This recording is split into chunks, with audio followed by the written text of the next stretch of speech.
Hello, Morongo Basin and listeners around the world online at Z107.7fm.com. This is your Z107.7 local news for Saturday, March 30th, 2024. A few weekends ago, I was coming home on the 247 when I passed Sawtooth Canyon Campground, situated just about halfway between Barstow and Lucerne Valley. I was doing my favorite type of traveling, the kind with no itinerary or timeline that I had to stick to. That's when I can usually find my favorite new campsites, especially if they have the three magic letters I love to see on any campground sign, BLM. Sawtooth Canyon Campground is indeed BLM, and being only 70 miles away, I decided to head back out there for last Monday's full moon. The area out there is also known as New Jack City, a popular place for climbers and a movie I need to rewatch. The campground is just a mile off 247 and it feels fairly isolated, especially being located in a canyon. For being an afternoon on a Monday, I was a bit surprised that about 5 of the 13 campsites were taken, but there was plenty of space and most of the sites are private and tucked into some rocks. There are a few climbers out scaling some of the rocks right in the campground.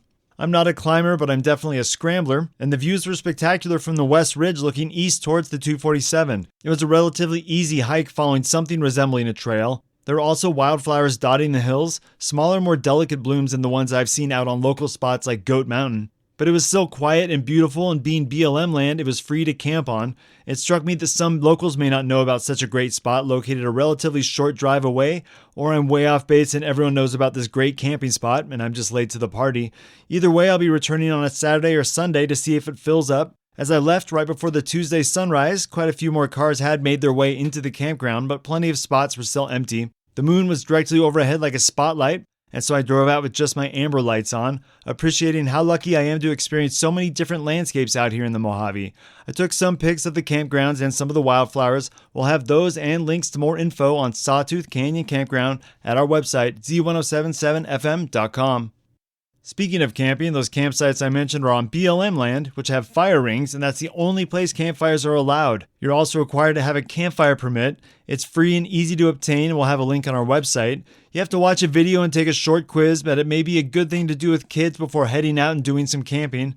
A campfire permit is also required to operate a gas-powered stove. If all this seems like a bit much to roast some marshmallows, a staggering 85% of wildfires are caused by careless human activity, like leaving a campfire smoldering. Check our website for a link to the fire permit. It only takes a few minutes, and printing it out and putting it in my camping gear felt oddly charming. Repairs are completed on the damaged bridge between Amboy and Kelbaker Road, and National Trails Highway is completely open between the Morongo Basin and Las Vegas. With more, here's Rambling Writer Jeff Harmatz. The newly repaired bridge is known as Bridge 70, and it is about a mile east of Saltus Road, east of Amboy.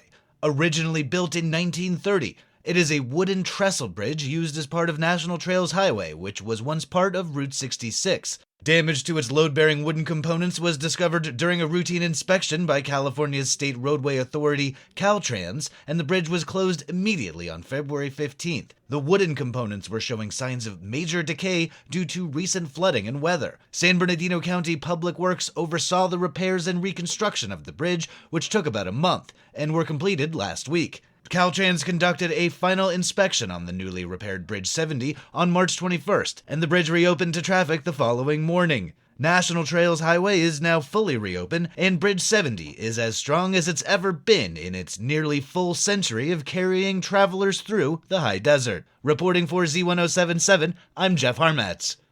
It's the final few days to register for the 2024 Highway 62 Open Studio Arts Tour. If you've been out here before in the fall, it's a great event. Artists from all over the high desert open their studios for 3 consecutive weekends in October. Any Morongo Basin artist is invited to apply. The registration deadline is tomorrow, March 31st. You can register as a participating artist at a link at this story at z1077fm.com. And this year's Highway 62 Open Studio Art Tours will be the first 3 weekends in October, so save the dates to see some amazing art along with some pretty amazing home studios. It's an event not to be missed.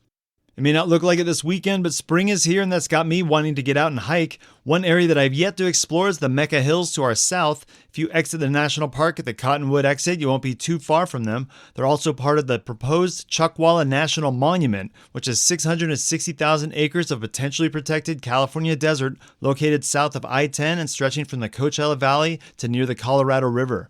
The Cactus to Cloud Institute is teaming up with some local organizations, including the Mojave Desert Land Trust, to hold a sunset hike out there in the nascent monument. Experienced guides will take you out to enjoy stunning views of those Mecca hills as the sun sets and stars come out. That's the sunset hike at the proposed Chuckwalla National Monument. It's April 19th, and we'll have a link to more information on how to sign up on our website. And that's your local news for Saturday. You can find local news 7 times a day, 7 days a week at 7, 8, 9, noon, 4, 5, and 6. More Morongo Basin residents get their local news from Z107.7 than any other source. Reporting out of Joshua Tree, California, alongside the Z107.7 news team, I'm Robert Hayden.